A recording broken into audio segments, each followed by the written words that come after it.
It's true folklore. Okay, 'Cause give I me the know- folklore, because for people who don't know, Shortstop it's still around, I think, but it's not a cop bar anymore. But No. traditionally, for decades, it was It was the the most Shortstop. famous cop bar in LA. Yeah, it's named the Shortstop because it's in the vicinity of Dodger Stadium.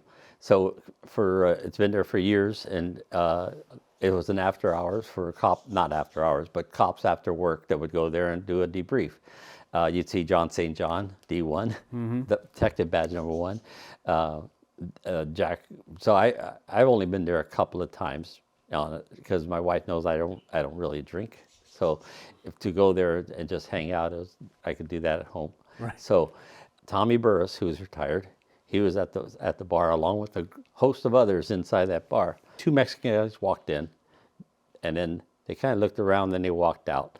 They didn't notice the police rodeo poster and all the other police memorabilia all over the whole place. Everybody in here is armed. Yeah. So the one Mexican guy walks back in with his hand in a bag, simulating a handgun, and he tells the bartender, dinero money and all that stuff. And Burris is there, and it's like one of those things you don't believe. You see it, I think they did that in one of the police movies, but you look and you're like, the guy was being adamant that he had it. So Burris took out his gun, and there was an officer involved shooting. It hit the guy once, and then the one bullet went through the door, and that hole was still there when I retired. Wow. And he went stumbling out into the sidewalk, and then everybody rushed out there, and they got the second guy. But surprisingly, when the shooting team showed up and patrol, there was only like 2 witnesses. The bartender, Tommy Burris, I think there was one other person. Nobody else wanted to be there. They were like, right. It was just funny because where are all the witnesses? So that's what happened with the short side there. It has a sordid history. That's kind of become folklore, but But it's true. Yeah, because I work with Tommy Burris in Central. And he says, yeah, I could believe that. That guy was going to do that. So but the bullet hole was on the door. It was still there. Yeah, that was some fun times. In a sense, fun time. I'm not talking about killing people. I'm just talking about fun times. Funny stories, coppers. Right. It was just too many.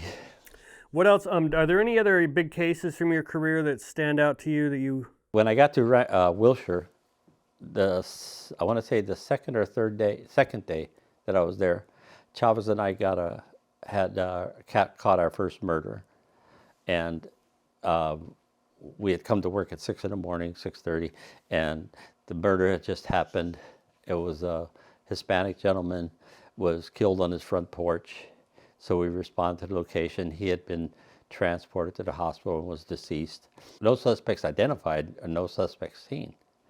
Or nothing. They had really nothing. No witnesses, dead guy on basically. The porch. Yeah. Right. The story was that we got from the son and the wife was that every morning he would go warm up his wife's car, and then go inside, and while she's getting ready, and she would leave. Oh, that sweet. was the standard 6 o'clock in the morning type of thing.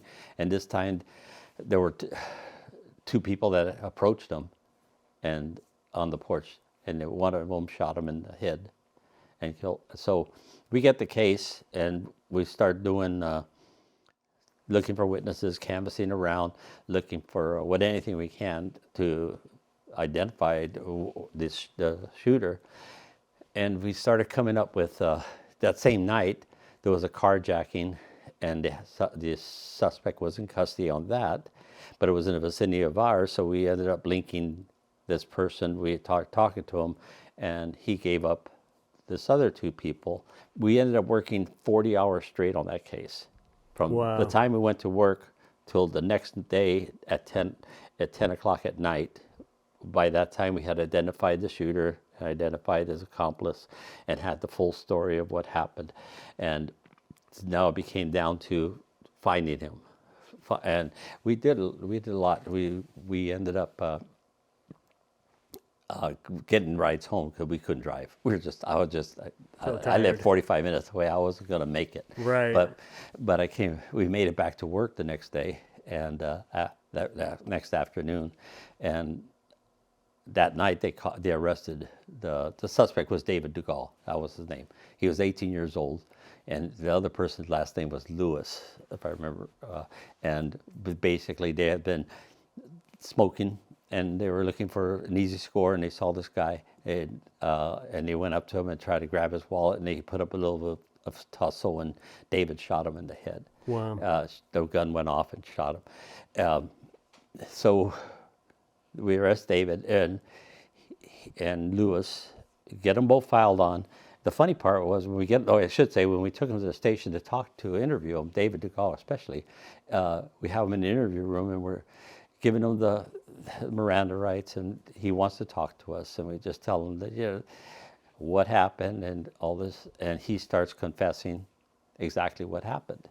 And he tells us that it was an accident, which it wasn't. But so we said, are you hungry? Because we hadn't eaten. Do we have jail food?